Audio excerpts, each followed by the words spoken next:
আর এবার আপনাদেরকে আরেকটা ছবি দেখাবো। ভিন রাজ্যে সেভাবে বিক্রি নেই, এদিকে আলু এখন হিমঘরে রীতিমতন পচতে শুরু করেছে। নইলে কয়েকদিন পর হয়তো পচবে, কারণ ডিসেম্বরের মধ্যে আলুগুলো সব বের করে দিতে হবে। দুশ্চিন্তায় মাথায় হাত পড়েছে কৃষকদের, মাথায় হাত ব্যবসায়ীদের। তারা এখন সরকারের দিকে তাকিয়ে আছে।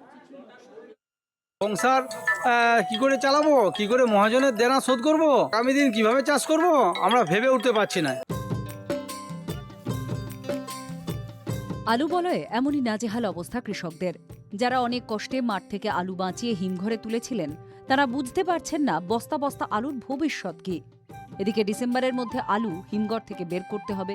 মজুত আলু নিয়ে দিশেহারা চাষিরা। 100 টাকা কুইন্টাল খরচা বাদ দিয়ে পাচ্ছি, তাতে আমাদের সংসার চলবেই বা কী করে? আগামী দিনে কি করে চাষ করব চিন্তিত।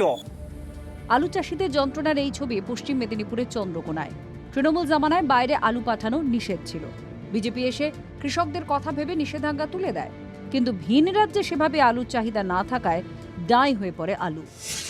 একজন কৃষক 2 বিঘা জমিতে চাষ করলে ওঠে 200 বস্তা আলু। চাষে খরচ 62,000 টাকা। সেই আলু হিমঘরে পাঠাতে খরচ আরও 16,000 টাকা। হিমঘর থেকে আলু যখন বিক্রি হলো, তখন কৃষক পাচ্ছেন 200 বস্তায় 25,000 টাকা। তার মানে 200 বস্তায় 53,000 টাকার ক্ষতি।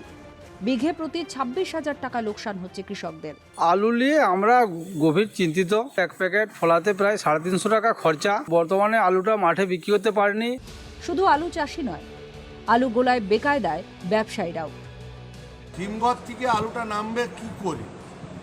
খদ্দেরটাই পাচ্ছেন, ব্যবসাদাররা একবারে শেষ, আলু রাখার মতো পয়সা নাই। এই পরিস্থিতিতে হিমঘরের ভাড়া মকুব এবং কৃষক ঋণে ছাড়ের আবেদন আলু চাষিদের।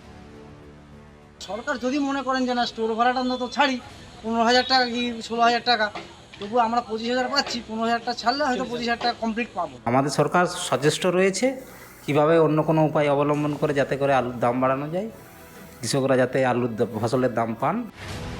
আলুর দাম না পেয়ে 2জন কৃষকের আত্মহত্যার অভিযোগ উঠেছিল এই চন্দ্রকোনায়। সেখানে মজুত আলুর মাত্র 30% বিক্রি হয়েছে। বাকি আলুর ভবিষ্যৎ নিয়ে কারো কাছে কোনো উত্তর নেই। এই প্রেক্ষিতে সরকারের মুখাপেক্ষী কৃষক ব্যবসায়ীরা। পশ্চিম মেদিনীপুর থেকে অসীম বেরার রিপোর্ট, TV9 বাংলা।